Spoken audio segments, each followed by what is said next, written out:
ربنا لا تؤاخذنا إن نسينا أو أخطأنا. ربنا ولا تحمل علينا إسرا كما حملته على الذين من قبلنا.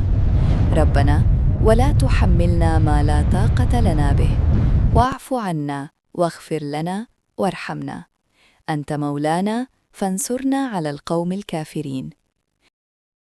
இந்த துவா சூரா அல் பக்ரா வசனம் 286 இறுதி பகுதியாகும். இது மன்னிப்பு, கருணை மற்றும் நிம்மதிக்கான ஆழ்ந்த பிரார்த்தனையை உள்ளடக்கியது. தவறுகள் அல்லது மறதிக்கு அல்லாஹ் தண்டிக்க வேண்டாம் என்றும், அதிகப்படியான சுமைகளை தவிர்க்கவும், அவநம்பிக்கையின் மீது வெற்றியை வழங்கவும் இந்த துவா அல்லாஹ்விடம் கேட்கிறது. அல்லாஹ் எந்த ஆன்மாவையும் அதன் சக்திக்கு அப்பாற்பட்ட சுமையை சுமத்துவதில்லை என்பதை இந்த துவா எடுத்துக்காட்டுகிறது.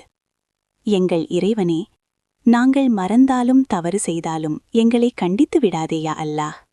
எங்கள் இறைவனே, முன்னிருந்த மக்கள் மீது நீ சுமத்திய பாரத்தைப் போல எங்கள் மேல் சுமத்தி விடாதேயா அல்லாஹ்.